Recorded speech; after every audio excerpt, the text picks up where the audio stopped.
Yes, now it's great.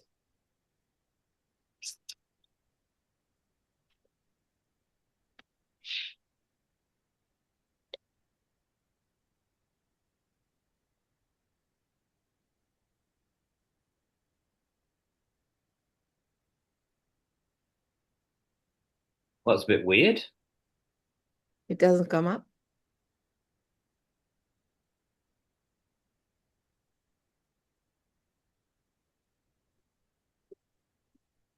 I gave you permission to share. Yeah. I've got the screen, but I can't. For some reason, it's not suggesting the document to me. Hang on.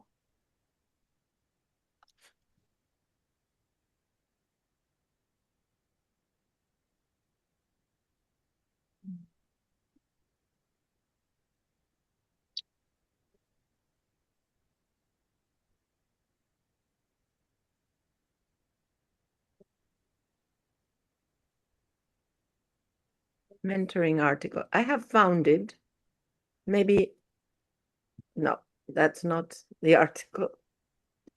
No, there it is. You got it? Okay, let me not do that then. Great. So, where should we go?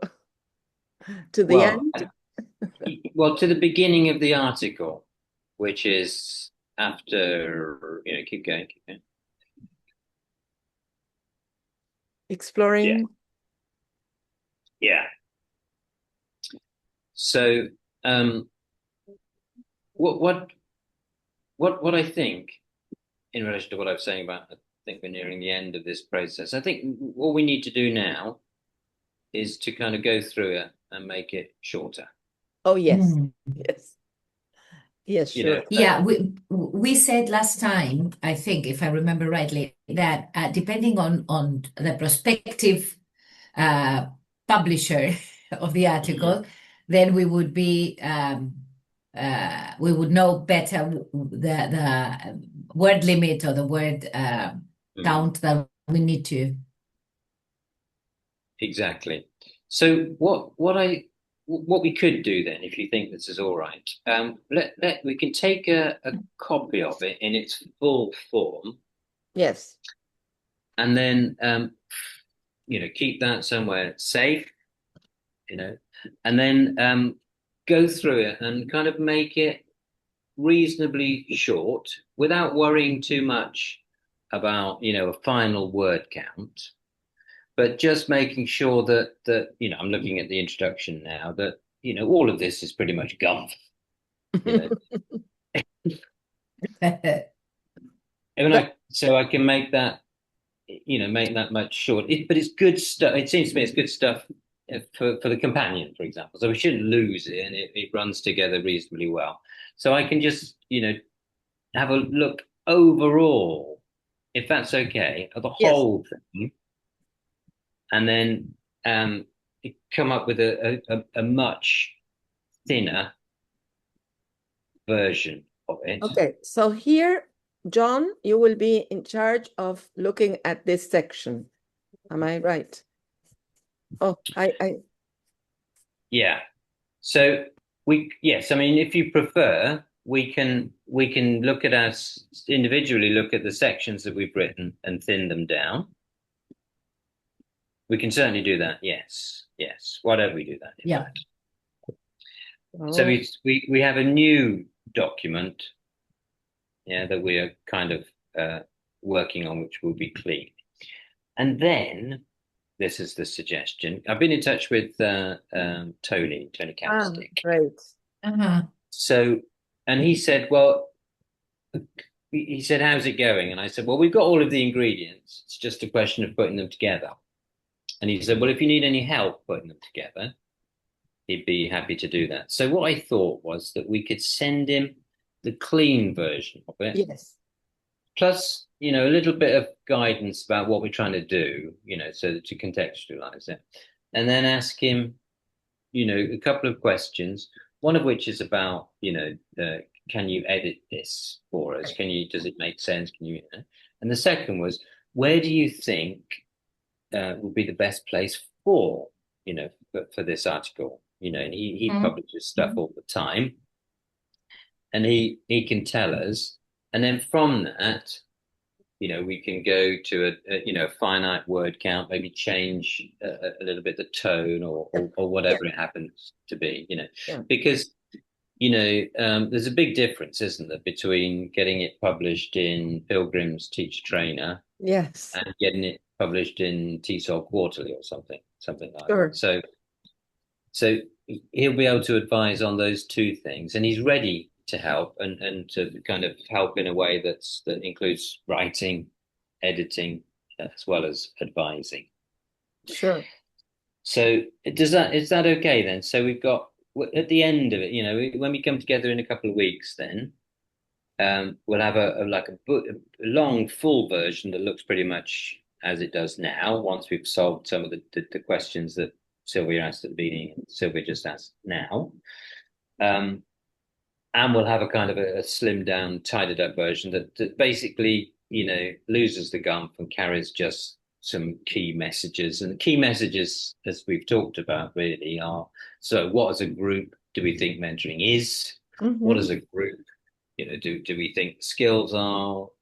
Think about models, etc. So we got some, make sure that we just focus on those key questions, I suppose. Yeah, because here in the first one, we use this we, and I wonder if this we ever presented this we before.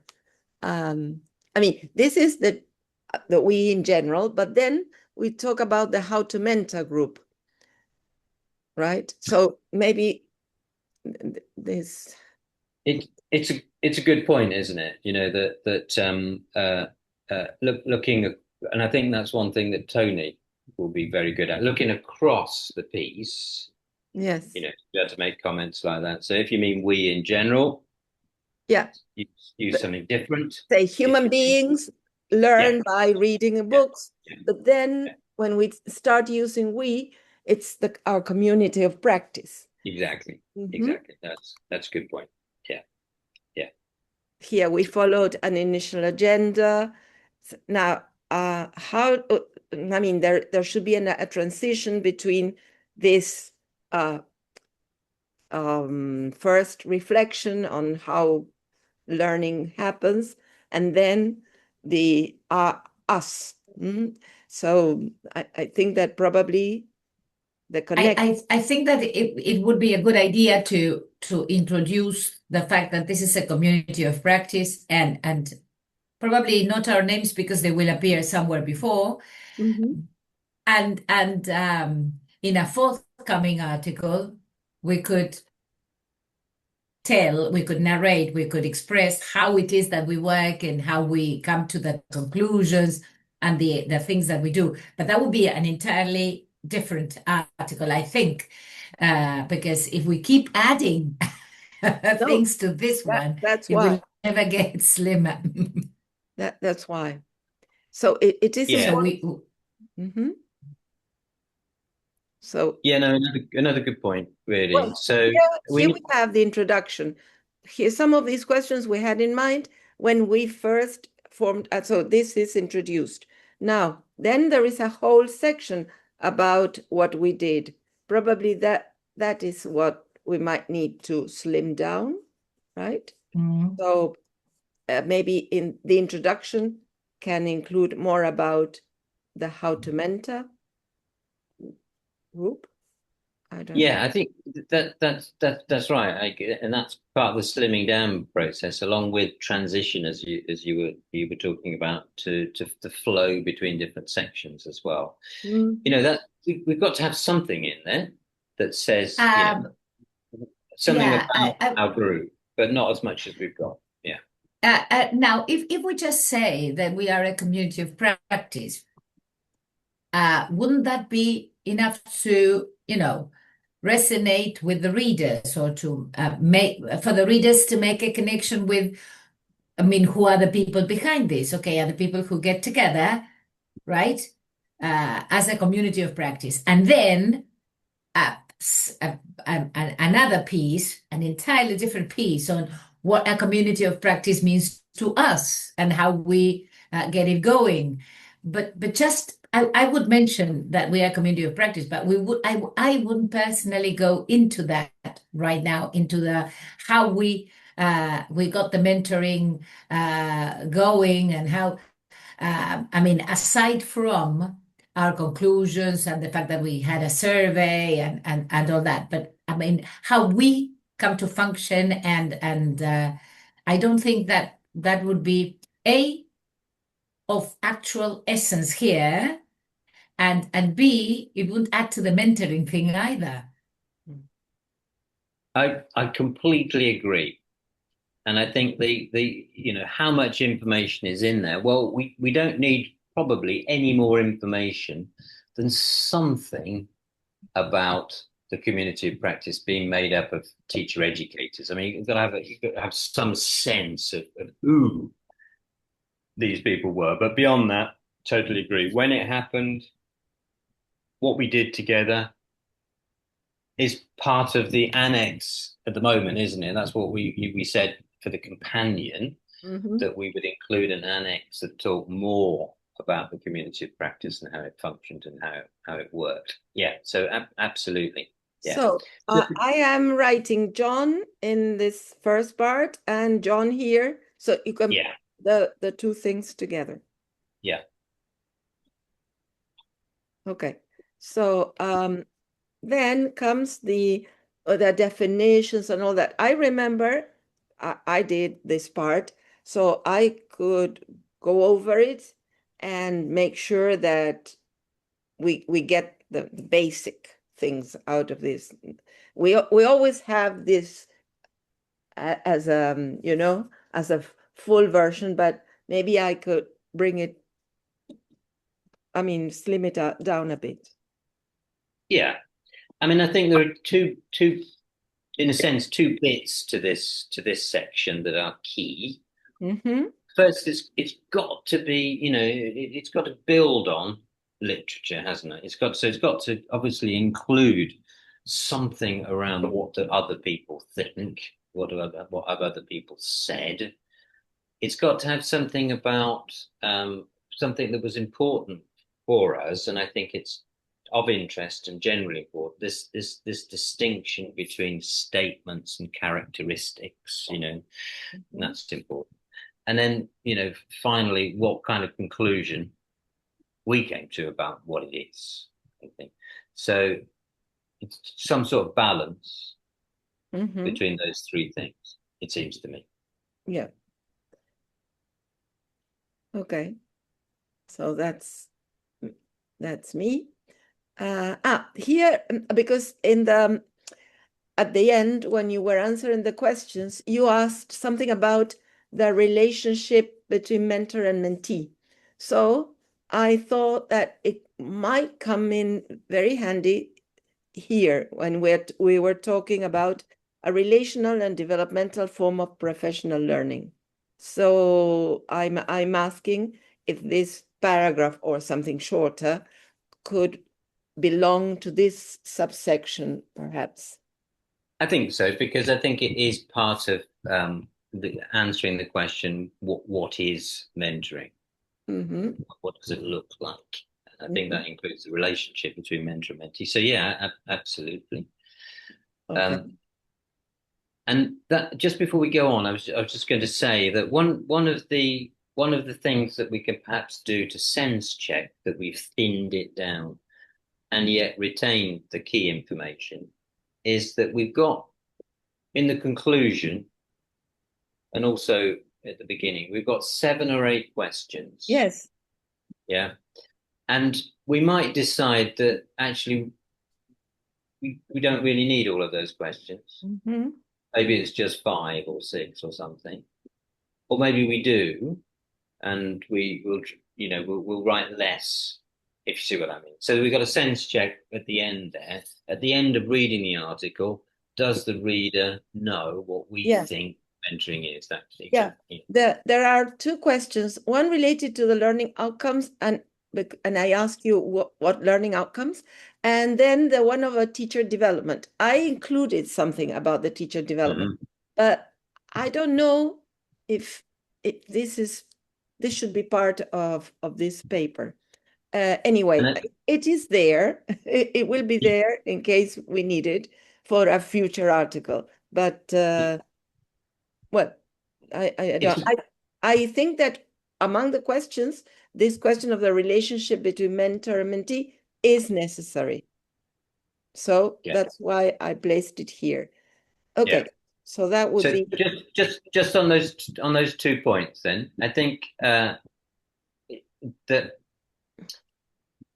clearly, if at the outset, one of the reasons that we got together as a group was because we didn't really know so much about how mentoring was different from or was similar to other kinds of learning.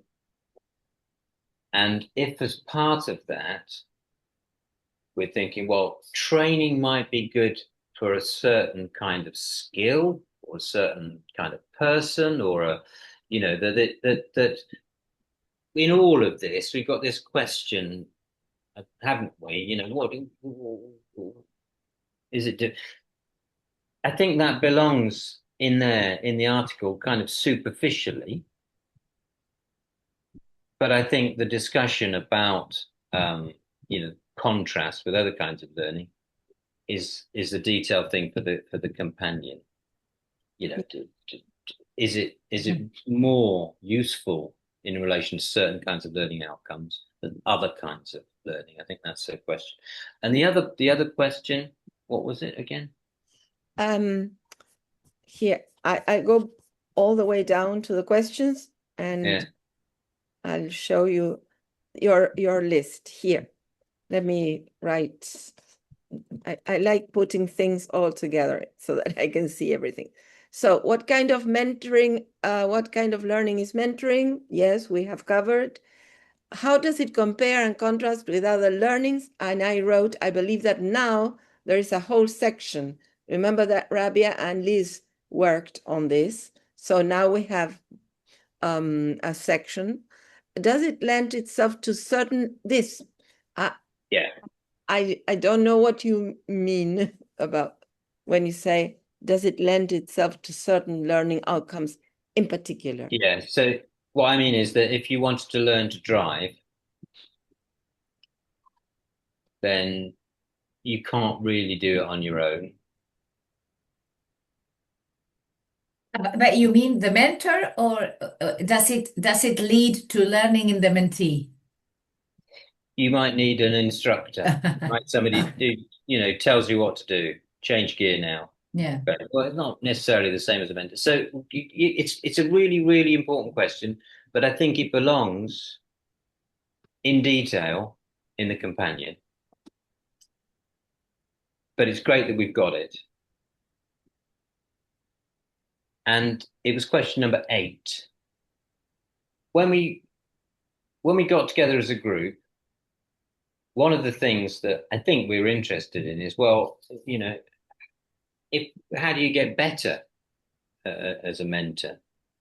So our professional development, but I think it's like question number 3 in the same, we don't need to go into it in detail here. We just need to deal with it in the slimmed down article.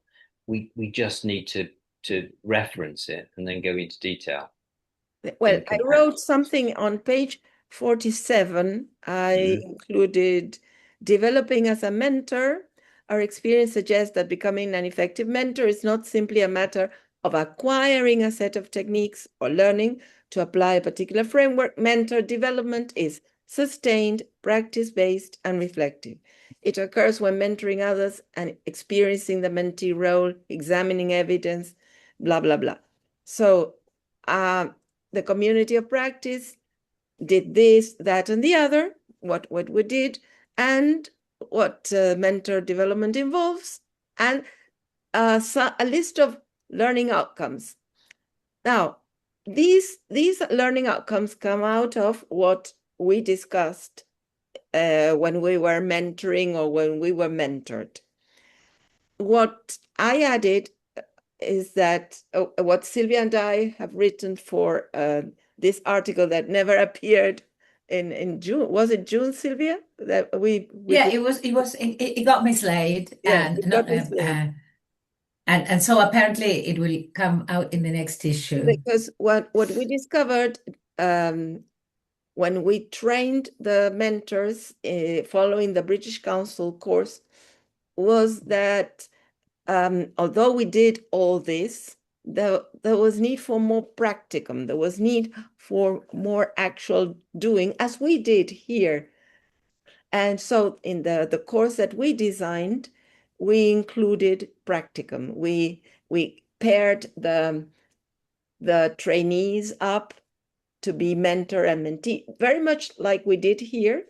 And we included other learning outcomes in the course that we designed. So, I mean, I added it here, but I feel that it is beyond the scope of the article. I agree. I think so too. I think that if our article is about how we came to discern, in a way, mentoring and what mentoring is for us.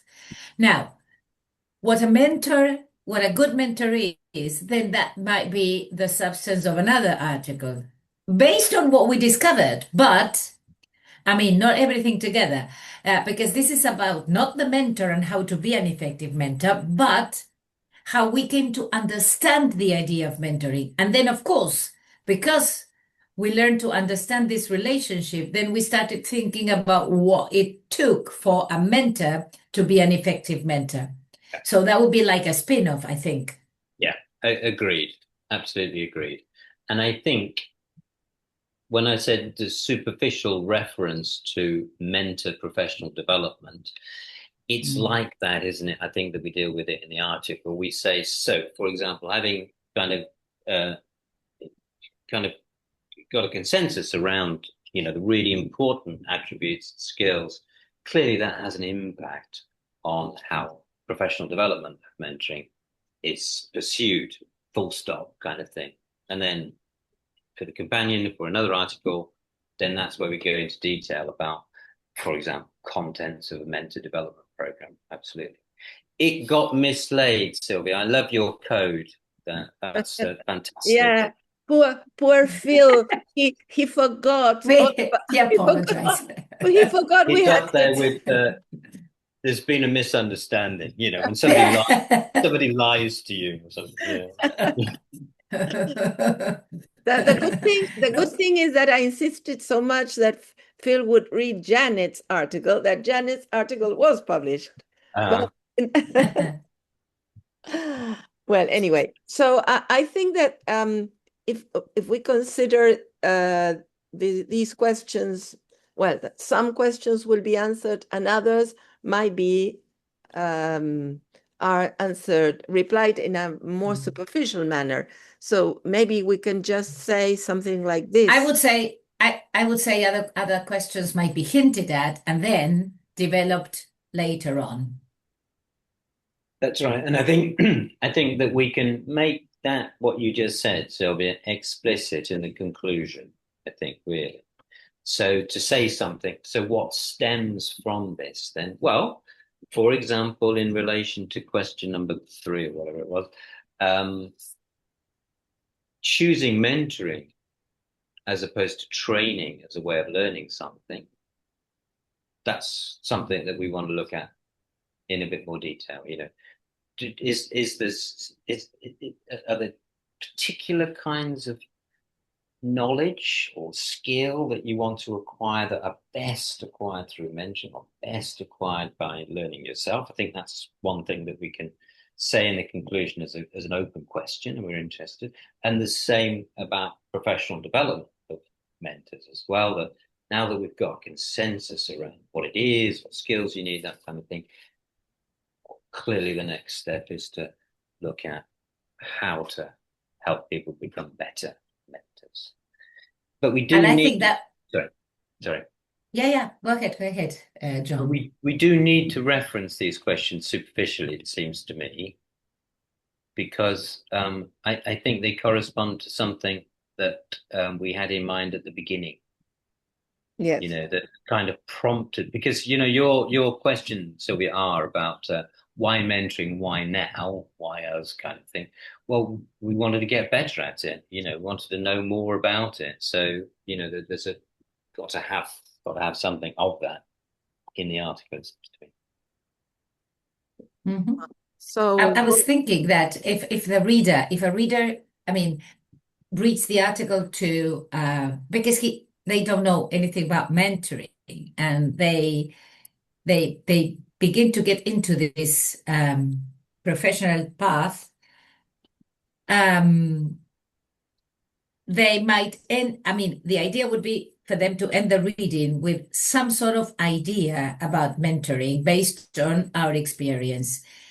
Then that would be, I think, bait enough for them to want to read future articles about, Yeah. okay, and questions that come to them, to the readers, where they say, okay, fine, if this is mentoring, then how do we make a good mentor?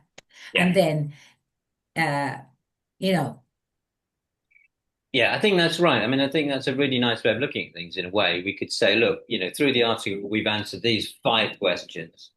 We've also got some other questions that we've been thinking about. Why don't you think about them, and we'll find the answers together. Watch this space and we'll have answers for those as well. Yeah, I think so. Yeah. Yeah. No, that's good. So I think that's kind of mapped out what we have to do. And I think we really do believe this, although, thinning things out, it's a bit fiddly and stuff. It's good to have gone big and broad and wide at the beginning, I think. Better to do that than the other way around. So I think we've got some really interesting stuff in here that might not make the final article, but will appear later or in the companion. So I think that's great. with reference to this, John, you wrote, so how are we going to incorporate these case studies? Yeah. Yes. I remember at the very beginning, I wrote a set of questions or like items. If we could all more or less follow a certain structure, I said, then it would be easier. And I had suggested describe the context and aims, describe the mentoring process. Did you follow a specific model? Because we were quite interested in picking which models. How would you describe your approach to mentoring? What specific strategies did you use? How useful were they? Lessons learned from the experience. If we could kind of organize our case studies like that, might be easier for the reader, I feel. So maybe not 7 questions, maybe fewer, but okay. Yeah, I was thinking the question about the strategies that we used and how useful were they. I mean, they can be subsumed into one. Yeah. With that in mind, then what I suggest is that we do a number of things. We pile all of the texts, all of the case studies into ChatGPT, Yes. and say, all right, can you pick out some commonalities? We've got to have some nice prompt questions so that we get something short, and we have a look at that and think, okay then. So how, if at all, does this answer any of our questions? And it may be that it's like the survey, in that we kind of weave in the reflections and stuff from the mentoring each other phase into the text. It may be that they're sufficiently salient to have a kind of a section on their own, or it may be that we perhaps just deal with it maybe superficially, in that we've got them, they'll be in the companion, but what value are they actually adding to the article? I don't know yet. It seems like at this stage, having looked through them, it's more like weaving. It's more like the survey. It's more like saying, okay, so we know we've got more of a consensus about what mentoring is now because we've done it. And in doing it, we found out X, Y, and Z. You know. So what you're suggesting, John, is then like having only one piece saying, okay, the different contexts in which we carried out our peer mentoring and mention some of the context that Mina shared here. And then the techniques that, I mean, as to models, and then we just have a paragraph on what each experience says about modeling or the conclusion of whether we used a certain model or not, and then about activities or strategies, and then about what we learned. I mean, that would certainly be, I think, very polished and very straightforward for the reader, and I think that's great. My only regret is that it will probably leave out the different voices which represent us as a community of practice. But we can't have everything. We can't have everything. So I think that it's a good thing. I mean, What if it's a valid sacrifice. What if we have quotes? What if we have quotes? The voices will come out then. Yeah, I don't know. I don't know. That will depend. Then I think that one thing is that when we have the trimmed version, we know that we are allowed a little bit more extension, then we can add the quotes. Okay. Yeah. So it could be then, it could be a separate kind of, I think what you're saying, Sylvia, it sounds like it could be a separate section. It could be in the article. No? No, I was Oh, okay. when instead of having each of the cases, just say that I mean, to put this into practice, what we did was this instance of peer mentoring, and what peer mentoring meant for us as a group, not in individual cases, but for example, the question is of context. So when we did our peer mentoring, we first set out to describe or to no, the describe is not the word, to pin down the different contexts or to clearly see the different contexts in which this peer mentoring took place. For example, and then we mention some of the contexts that are here. We spent a good deal talking about models and how important models might be and how they might provide guidance to the mentoring. And so in this experience, some of us use some models, for example, this, and this, but we found that blah, blah, blah. So, I mean, just as you said, encompassing all the experiences into one section. But I think the section is valid in the article because this would reinforce the idea of how we came to conclusions on mentoring. Yeah, I agree. It's just that's the question though. If you take one example, so by mentoring each other, we learned something about the importance of understanding the context of the mentee. That's just one example of something. And at the beginning, not only understanding it, but at the very beginning. So one of the skills that stands out that's important for mentors is exactly that. So we have a choice. We can take that conclusion, if you like, that came from the mentoring each other phase and stick it in the section on skills, for example. So we weave it in there like we did the results of the survey, or we can have a separate section that deals specifically in the article with conclusions that maybe confirm what we've said before. So if we've said before that, we think mentoring is some sort of, relationship process or something, and then we can confirm all of that in a separate section, separately, if you like, by focusing on exactly what came out of the mentoring each other phase. Personally, I've got a feeling that weaving would actually make more sense in the article.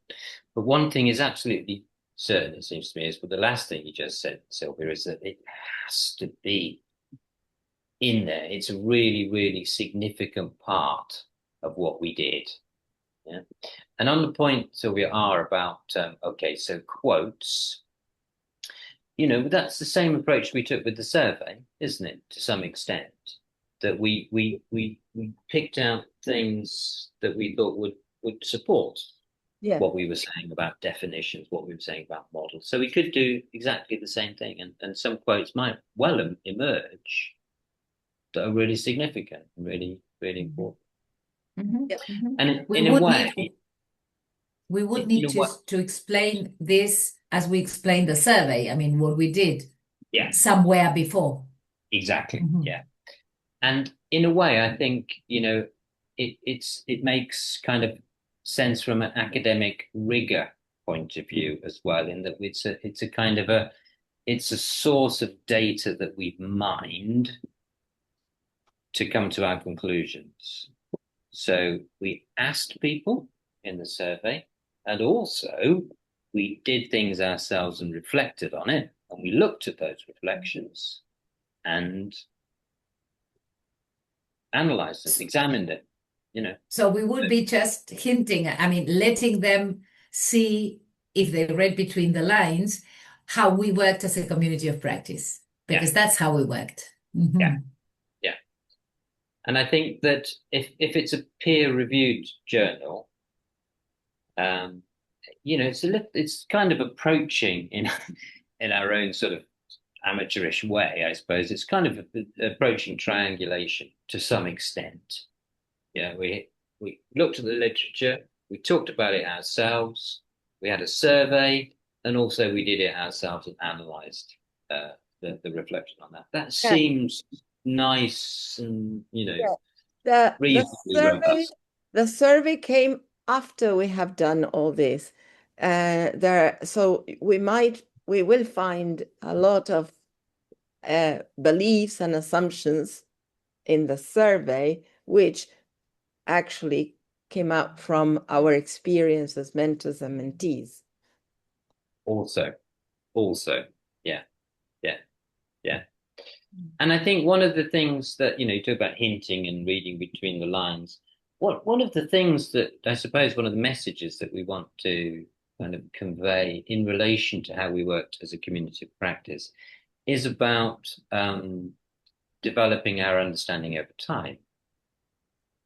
And I think that we can draw attention to this, can't we? That you're saying that the survey came at the end of all of this.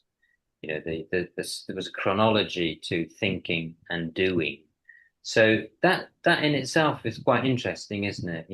That we could have done it another way, couldn't it? We could have just started off with some peer mentoring, for example, or we could have started off by introspection and then had a look at some research papers about mentoring. There are lots of choices for us about how we approach gaining new knowledge.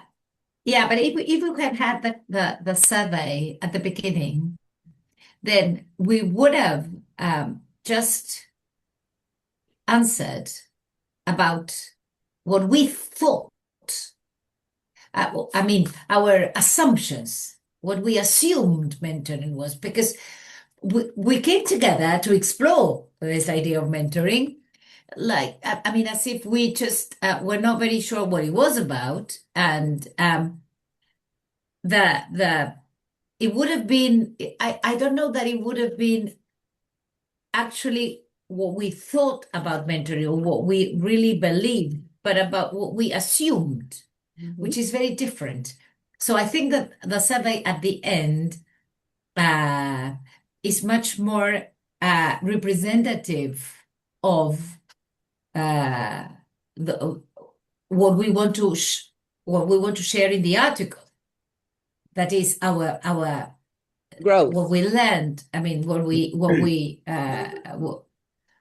our development in terms of mentoring.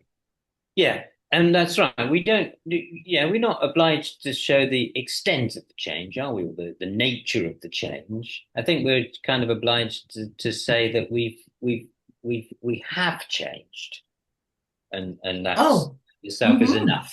That we organize things in a particular way that we thought would facilitate that change. It's kind of a deliberate choice, or it became a deliberate choice. We could have, for example, we could have done the survey. I mean, in British Council style, we could have done the survey at the beginning when we first met, and then we could have done the survey when we kind of finished. But we didn't know. But didn't know what questions really to ask. We didn't really know what we were going to do, to be honest. So it's a really interesting point, though, isn't it, from a kind of a research point of view, that you're thinking about assumptions. And I also think it's interesting to see whether after all this that we did, after all the sharing and the reading and the peer mentoring, whether our initial beliefs, if there were any somewhere inside us, if we had any, after all this that we did, we're still, became more shared. That is, as a community, I mean, we did the same things. And where did we end? Did we end at a similar point in terms of what we understand about mentoring? Or no? So that's interesting that although we did the same things and we collaborated, and there is some shared idea about mentoring, and as the survey revealed, it's not unanimous. I mean, the answers were not unanimous, and I think that's great. It's such an interesting question. Maybe we should form a community practice to look at this one as well. But in learning together, where people ask you, well, what do you think mentoring is, and you can hear yourself talking, and you're listening to other people saying what they think mentoring is, and you kind of come to some sort of, ostensibly, superficially anyway, some kind of consensus. I don't think people are sitting and secretly shaking their heads and saying, what's everybody talking about? This mentoring is not about that at all. I honestly don't think that. But on the other hand, if you like, where there is not unanimity, what's the number one skill you need as a mentor, for example? Unanimity about that. Well, that's revealing as a thing in itself. That's why, is it not, that we came together in the first place? Because there isn't an agreement about which model to use. There isn't an agreement about what are the most important skills. There's not an agreement about how to define mentoring. If you look at what Angie Maldarez is saying, what she's interested in is completely different from, some of the kind of the stuff that we got off the internet around the 4 A's of mentoring, or pillars of mentoring. Completely different, So that in itself is very interesting. But I think for the article, I think it's basically, it seems to me, about flagging up the possibilities through collaborative learning of negotiated growth, of co-constructed meaning, and all of that. It's very interesting, isn't it? That if we'd sat down individually and read a book about mentoring, completely different kind of outcome, it seems to me, than doing what we did. And that sheds light on the importance, the advantages, disadvantages of collaborative learning. Maybe, you've got really dominant people in the group who will kind of, persuade you to have a belief that's erroneous. And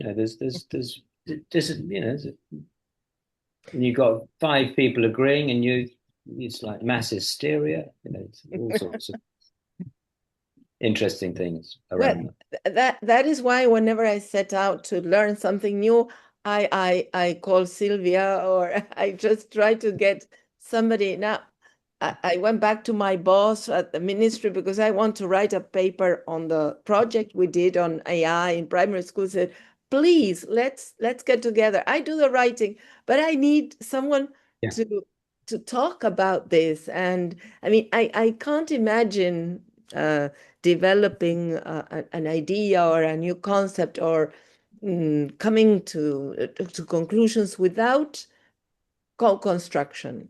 I mean, it would be impossible for me, at least. I think this brings us back to the importance of the learning outcome, doesn't it? I think what we're talking about, your example about writing up details of a project. You can do that in all sorts of different ways, can't you? Lots and lots of discussion around, and doing it together, I think, is really useful. However, if it's something to do with, I don't know, trying to work out how to, what I've been trying to work out how to use GarageBand effectively recently.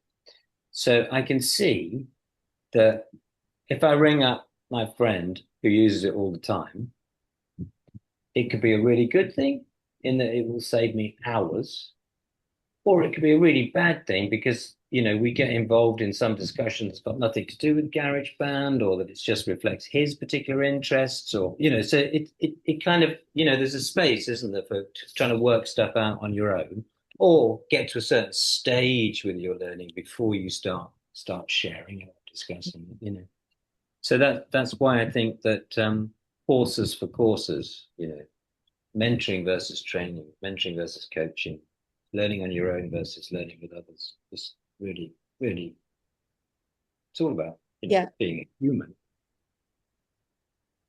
Yes, definitely. So I can explore this section and see and do some weaving if you want. The mentoring in action.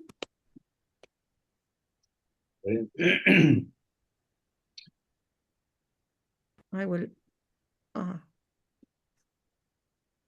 I see what I come up with, and as to the rest, well, I don't know. Artificial intelligence. Here's the part. Yeah, there are 2 parts there. I suggest that. The second version I like better. The only thing that now that we've inserted it might sound a little bit too academic. I don't know, with respect to when compared to the rest of the articles, but no, with some sections. But I'm thinking of the style basically. We've weaved in the quotes from the survey, and we added the reference, and I wrote the reference to Elena Onchevska at in the reference section as well. So,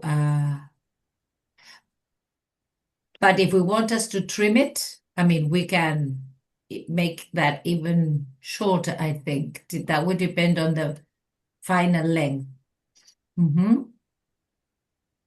Yeah, I think, you trim the trimming, you take out anything that you think, well, does it matter if this bit's not in here? Well, not really. Let's get rid of it. So it's not like let's try and cut 15% or something like that. Just, it's all about, it's still making sense at this stage anyway. I think that we had to mention this uh, because we also use AI in the peer mentoring, or we can mention it there and then just in passing and do away with the whole section. That would not be entirely true to how we went about it, because we really discussed this among We did. ourselves a lot, and we even brought in Elena and Matthew. So I think that a short section might, but it can be woven into the strategies that were used in the peer mentoring. I think a separate section is right, because I think Okay, with okay, I think there's something. Well, there's lots of reasons for that. One is that it's important to include it front and center. It's okay. 2026. What are we doing? Writing an article that doesn't have reference to AI? Ridiculous, unthinkable, kind of thing. And I think it's significant. It's such a significant question, isn't it? A load set of questions around something like mentoring and human mentoring and machine mentoring. Because we've been saying things like, the importance of understanding the context, the importance of the relationship. There's really fundamentals so different, or potentially so different, or potentially so similar. I don't know. I haven't come to any final conclusion about it.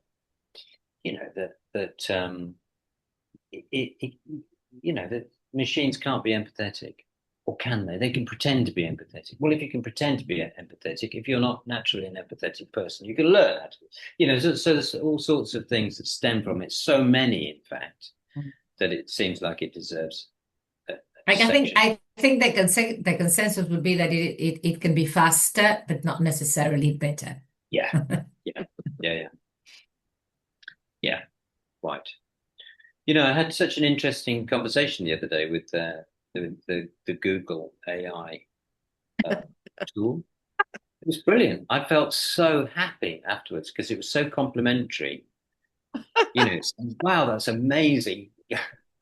I've never thought about that before. I thought, God, such and that's kind of encouragement. It was super encouraging. Well, Then the question would be, instead of saying, how did your interlocutor sound, how did your interlocutor read? Because if that kind of conversation, last night I delivered, it was a workshop. I generally upload it to YouTube, and then I run it through video highlight to get the transcript. So I said, I'd give this a try. I placed the transcript in ChatGPT, and I asked it to give me feedback on my performance. It was pretty critical. I loved it because it said change your AI assistant. My time management, which is something I always fail. And did ChatGPT come up with the criteria, or did you no, ask them to give? I generally propose some criteria, but yeah, it also outlined my failure in giving clear instructions, which has always been my weakness.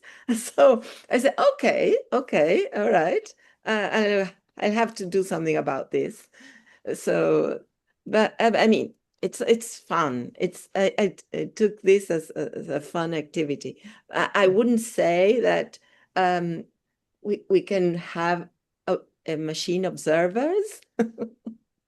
I mean, it could be a first step, but I would always need somebody else to ask me those questions. I mean, I wouldn't ask myself, or the machine wouldn't ask itself, because I haven't trained it to ask those questions. The questions that Sylvia asks me, for example.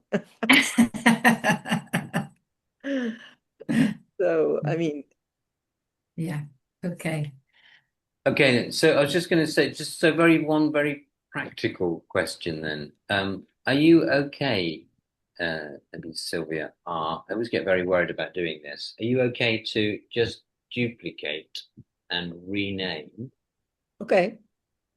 the article, and then rename it, I don't know, thinned down version, final version, or something like that. And then we can work on that with gay abandon in the, we know we're not losing anything.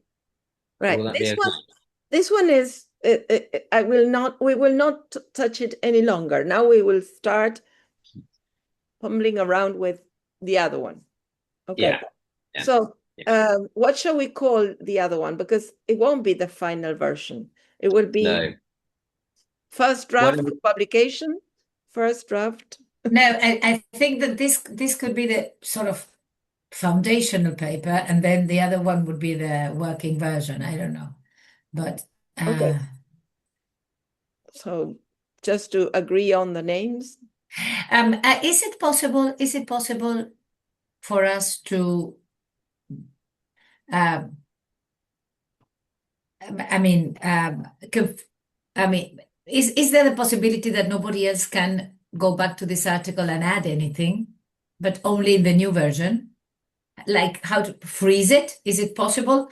So that, I mean, it stays as it is, and then all additions and things will go in the new version. Yes, we can do that. So that people don't get confused and then start adding things in both articles, in both documents. We need to change all these permissions. Okay then. You see, there are, I mean, we have all these editors. No, I mean, what do you think, John? Shall we change all the editors? Well, Jerusa never participated. Yeah, if you just toggle off allow editing. Yeah. Because I will have to change, I mean, Jerusa, for example, viewer. Yeah. Yeah, that's right. If you just change everything, yeah, I think that's a good idea. If they are all viewers, then we will only work on the next one, the first draft for publication, sort of. Yeah. So if we agree, then we're going to call the thinned down version the draft, maybe draft 2. So yeah, keep it shorter. Yeah, keep short.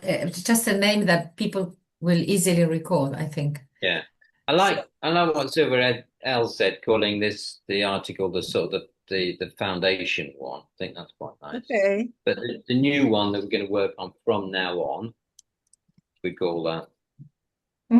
Yeah. And in terms of taking stuff out, then are we going to use track changes, or are we just going to take it out and say to hell with you? Well, it will always be here. It will always be here, won't it? Yeah. So if you okay, I'll just let you finish this. Yeah, I'm changing the permissions. It will take some time. Update parent. That's your editor. Teenagers. I cannot change you. Good. You will always be the editor, because I'm not allowed to do that. Okay, John, you promise you don't do anything to it. I promise. So this, there. I'm changing here. Sylvia, goodbye. Goodbye. I can deal with it. And Shirin will always be the editor, because I suppose that you created it. So I'm saving this, and now we can make a new copy. And this copy will be called first draft. Yeah. I think we should have shouldn't we have the copy? Okay, if you made the copy with the previous version, before you actually changed the status, would it replicate the status of all the people it is shared with, or I can a copy is a new document and has no one? I can share it with the people who are working on Okay. Yeah, that's the Yeah. best thing. Yeah. So call Yeah. it draft 2 then, because it is the second draft. Okay, so there we have the draft 2.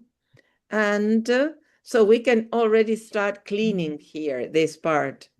This. Yeah. What I was going to I was just going to ask about on the you know, on the right, the top right-hand corner, Yes, the there's editing. yeah. Are we having it as suggesting? Suggesting is track changes, isn't it, really? Okay. What do you think? Well, it's a question. I don't know. And what if I do this? What happens if I do this? If I clean It'll leave it, but cross it out. Okay. So I do this. Okay. You know, I find that you know, it's good in a way and then bad in another way. It's all a bit messy, isn't it? When the track Yes. changes, I don't know. What? Yeah. Well, you still have the other version. You still have the full version here. Yeah. I think it's probably best to have the track changes on, so to have the suggestions mode. I would So think. if you, it's easier then to compare it to the other one, I think. Yeah, and I think if you kind of if you edit it again, you kind of, you know, sometimes you go back to, you think, oh no, I was right the first time. Okay. So yeah, so if so just underline stuff, cross stuff out. Okay, so we'll do this. We'll work on this sections by sections, and we'll see what comes out of this new new project. Okay. How many pages does the new version have? I can't see that. 43. Well, it's already shorter. It's already a book. Yeah. Okay. I'm sorry. I have to go. Yes. I have to dash off some Yes. medical thing with my mom. I'm so Okay. sorry. So Today. we keep in touch. I'll share the recording. Okay. All Thank right. you, Take care then. Sylvia. Good Bye-bye. weekend. Bye-bye. Thank you Bye-bye. very much. Thank you. Bye.